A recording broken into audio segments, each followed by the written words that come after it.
নমস্কাৰ সকলোকে স্বাগতম জনাইছো এছএমইজ স্কুল নামৰ এই চেনেলটিলৈ আজি আমি কাৰ্যকাৰণ বিধি নামৰ চেপ্টাৰটো আলোচনা কৰিম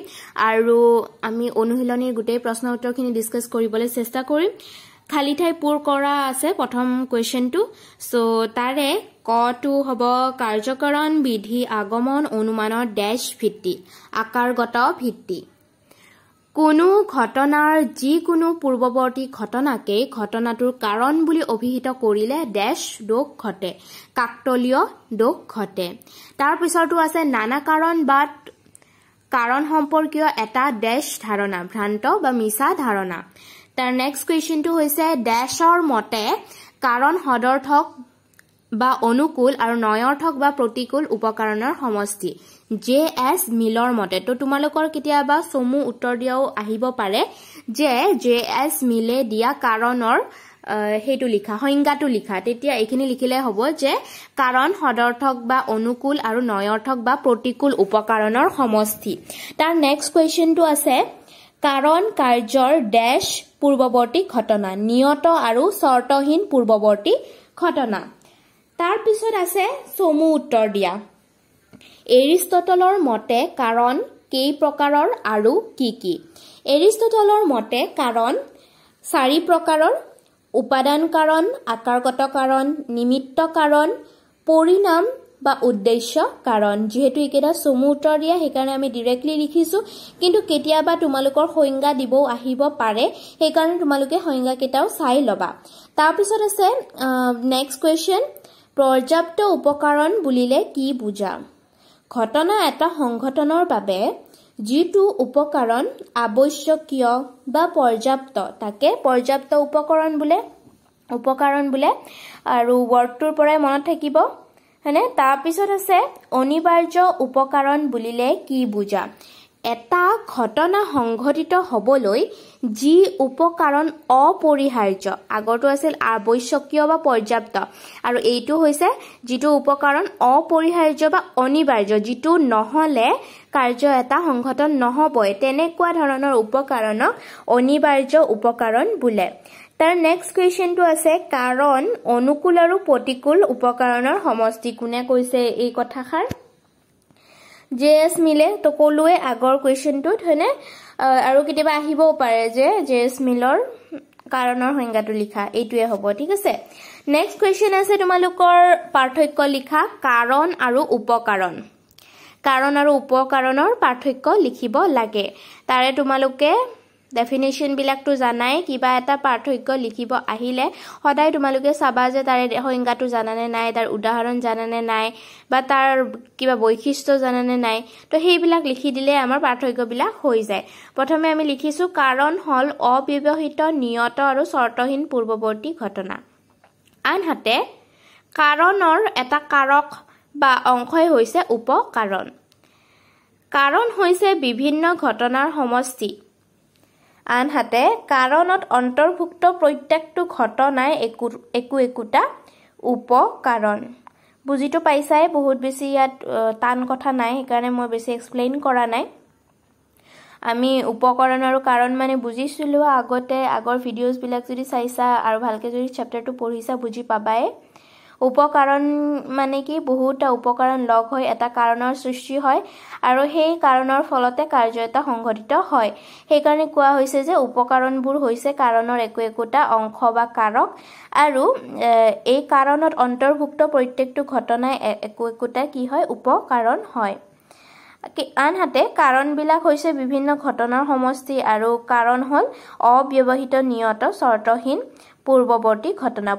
ঘটনাকাৰ কাৰ্যটোৰ যিটো একেবাৰে নিয়ত শৰ্তহীন আৰু পূৰ্বৱৰ্তী ঘটনা হ'ব সেই ঘটনাটোৱে কি হ'ব কাৰ্যটোৰ মূল কাৰণ হ'ব ঠিক আছে তাৰ পিছত নেক্সটটো আছে কাৰণ এটাৰ দ্বাৰা কাৰ্য এটা নিয়তভাৱে সংঘটিত হয় কাৰণ এটাৰ দ্বাৰা কাৰ্য এটা সংঘটিত হ'বই যোনটো আমাৰ পূৰ্বৱৰ্তী ঘটনা হ'ব যাৰ দ্বাৰা কাৰ্যটো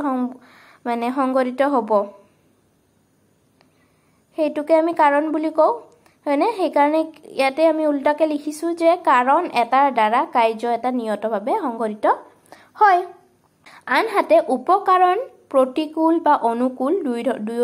দুই ধৰণৰ হ'ব পাৰে যি উপকৰণে কাৰ্য সংঘটিত কৰাত সহায় কৰে তাক অনুকূল উপকৰণ বোলে আৰু যিয়ে বাধা দিয়ে তাক প্ৰতিকূল উপকৰণ বোলে ঠিক আছে প্ৰতিকূল আৰু অনুকূল দুটা থাকে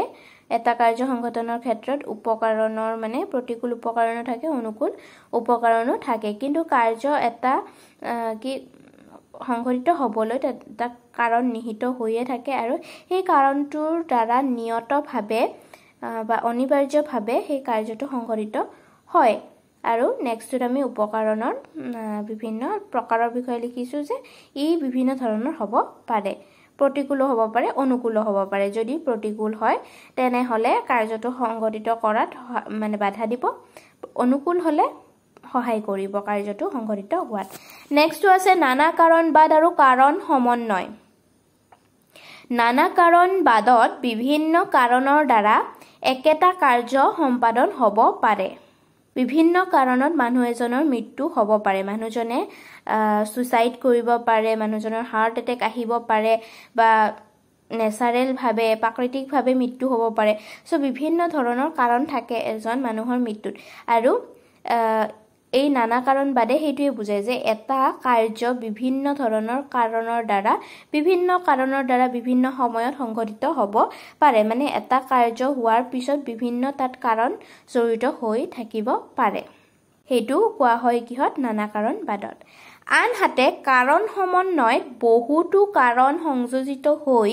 এটা যুটীয়া কাৰ্য সম্পাদন কৰে কিন্তু কাৰণ সমন্বয়ত কি হয় বহুজন খেলুৱে লগ হৈ এখন খেলত জিতিলে হেতু কি হ'ব কাৰণ সমন্বয় একেলগে মিলি পেলাই সকলোৰে তাত কি আছে যোগদান আছে সকলোৰে যোগদানৰ ফলত এটা খেলত জয়ী হ'ল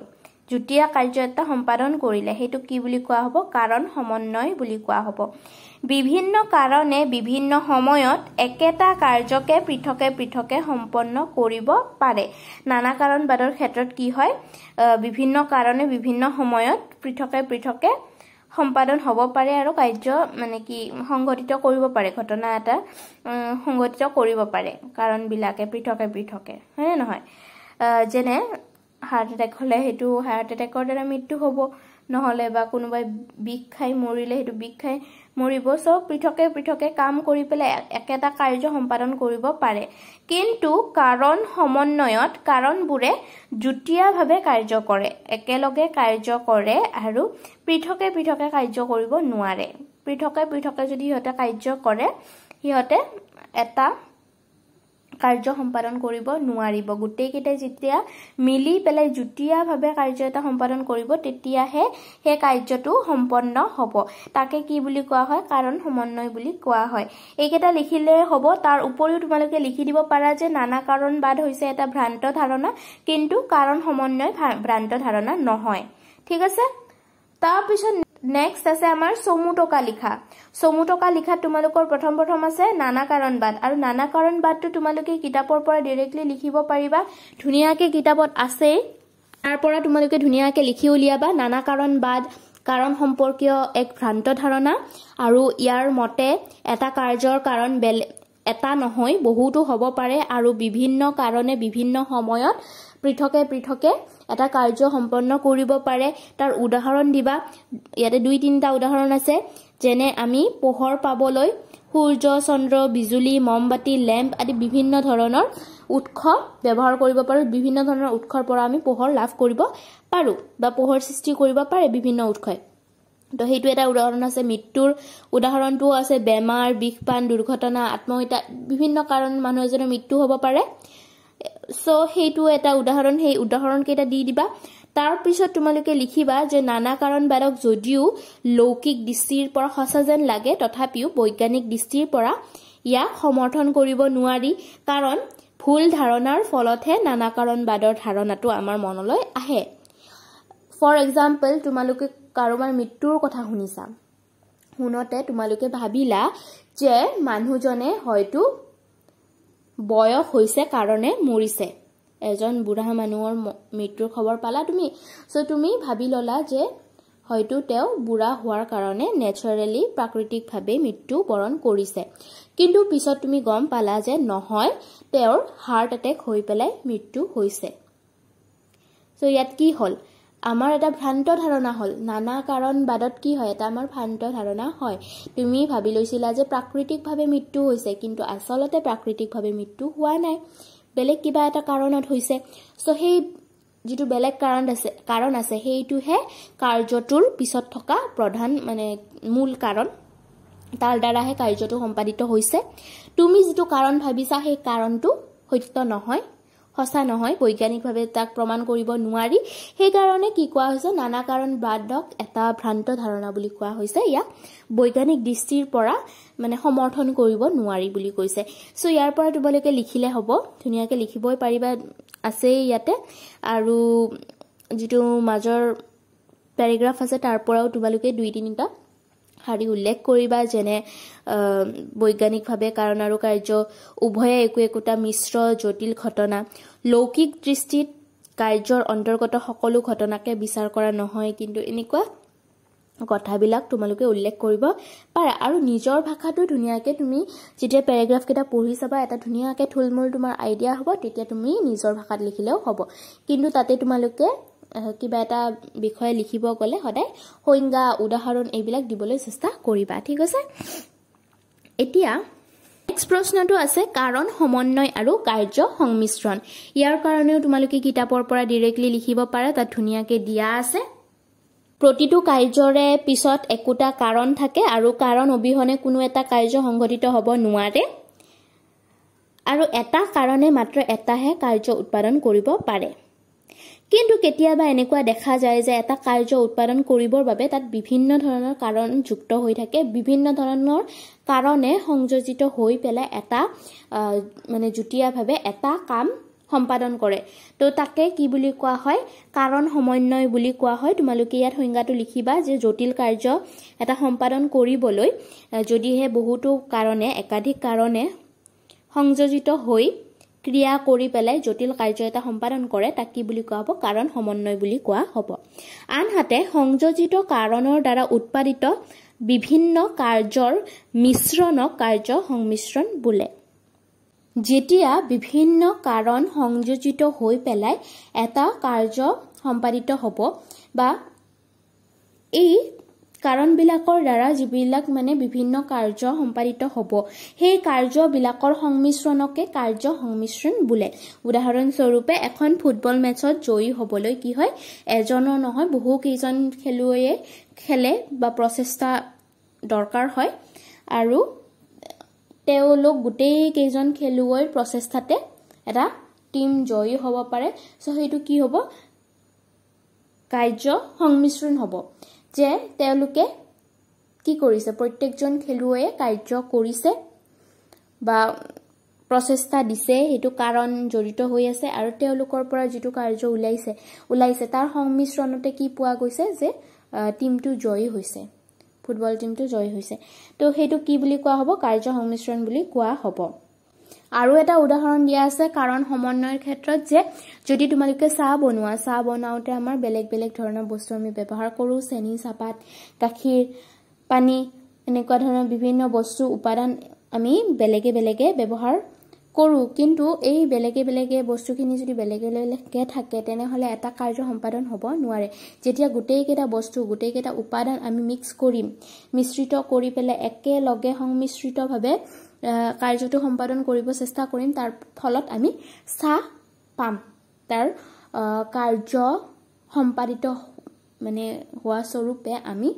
চাহটো লাভ কৰিম ঠিক আছে সো হেতু কিহৰ উদাহৰণ হ'ব কাৰণ সমন্বয় যে বিভিন্ন উপাদান লগ হৈ পেলাই এটা কাৰ্য সম্পাদিত কৰিছে কিন্তু সেই উপাদান কেইটা অকলহৰে হেতু কাম কৰিব নোৱাৰে গোটেই কেটা প্ৰচেষ্টাত বা গোটেই কেটা সংমিশ্ৰিত হৈহে সেই কামটো কৰিব পাৰে সেই কাৰণে ইয়াক কি বুলি কোৱা হ'ব কাৰণ সংযোজন বুলিও কোৱা হ'ব বা কাৰণ সমন্বয় বুলি কোৱা হ'ব এইখিনি কথাই লিখিলে হ'ব তাৰ উপৰিও তোমালোকে এড কৰি দিব পাৰা কাৰ্য সংমিশ্ৰণৰ ভাগ দুটা থাকে সমজাতীয় কাৰ্য সংমিশ্ৰণ বিজাতীয় কাৰ্য সংমিশ্ৰণ এটসেট্ৰা একেটা লিখিলে হৈ যাব ঠিক আছে তাৰ পিছত নেক্সট আমি আহিছো তাৰ পিছত আছে আমাৰ অনুকূল আৰু প্ৰতিকূল উপকৰণ তাৰ কাৰণে তোমালোকে কিতাপৰ পৰা ধুনিয়াকৈ লিখিবই পাৰিবা ইয়াত তোমালোকৰ সংজ্ঞা দুটা দিয়া আছে যি উপকৰণৰ সহায়ত কাৰ্যটো ঘটে তাক আমি অনুকূল উপকৰণ বুলি কওঁ আৰু অনুকূল উপকৰণৰ উপস্থিতিতহে কাৰ্যটো ঘটে যি উপকৰণৰ সহায় অবিহনে কাৰ্যটো ঘটে তাক প্ৰতিকূল উপকৰণ বোলে আৰু প্ৰতিকূল উপকৰণৰ অনুপস্থিতিত কাৰ্যটো সংঘটিত হয় প্ৰতিকূল উপকৰণে কাৰ্য উৎপাদনৰ ক্ষেত্ৰত বাধাৰ সৃষ্টি কৰে আৰু অনুকূল উপকৰণে কাৰ্যটো সংঘটনত সহায় কৰে ইয়াৰ কাৰণে তোমালোকে এটা উদাহৰণ দিব পাৰা যে সাদৰ পৰা পৰি পেলাই মিস্ত্ৰী এজনৰ মৃত্যু হ'ল আৰু মৃত্যু হোৱাৰ ক্ষেত্ৰত তেওঁৰ অনুকূল উপকৰণৰ কথা যদি কওঁ অনুকূল উপকৰণৰ ক্ষেত্ৰত তোমালোকে ছাদখনৰ উচ্চতা মাটিৰ কঠিনতা বুকুত দুখ পোৱা এইবিলাক কি হ'ব অনুকূল উপকৰণ হ'ব আৰু যদিহে তেওঁ বাচি যায় বা তেওঁৰ মৃত্যু নহয় তাৰ ক্ষেত্ৰত তোমালোকৰ প্ৰতিকূল উপকৰণ কি হ'ব শাৰীৰিক ক্ষমতা কোনো ব্যক্তিৰ পৰা পোৱা সহায় বা সুচিকিৎসা লাভ এইবিলাক কি হ'ব প্ৰতিকূল উপকৰণ তেওঁৰ মৃত্যুৰ ক্ষেত্ৰত বাধা যোগাইছে এইকেইটা উপাদানে সো এইকেইটা হ'ব কি প্ৰতিকূল উপকৰণ আৰু আগৰ কেইটা হ'ব অনুকূল উপকৰণ যিয়ে তেওঁৰ মৃত্যুত সহায় কৰিছে আৰু মৃত্যুত বাধা দিয়া কেইটা হ'ব প্ৰতিকূল উপকৰণ সো উদাহৰণটো দি দিবা এইখিনি লিখিলে হ'ব তোমালোকে ইয়াৰ চমু টকাটোত ঠিক আছে আজিৰ ভিডিওটো ভালেখিনি দীঘলীয়া হ'ল সো মই ইয়াৰ যেটো দীঘলীয়া প্ৰশ্ন দুটা আছে গুণগত আৰু পৰিমাণগত লক্ষণৰ বিষয়ে হেতু আমি নেক্সট ভিডিওটোত আলোচনা কৰিম সো চাব নাপাহৰিবা তাৰ উপৰিও যদি দুই এটা পাৰো মই এক্সট্ৰা কোৱেশ্চনো তাৰ লগত ডিসকাস কৰি দিম ঠিক আছে সো আজিলৈ ভিডিওটো এইখিনিতে সামৰিছো থ্যাংক ইউ আৰু আগৰ ভিডিওছ বিলাক চাবলৈ তোমালোকে ডেসক্ৰিপচনত লিংক বিলাক চেক কৰিব পাৰা ঠিক আছে bye bye have a good day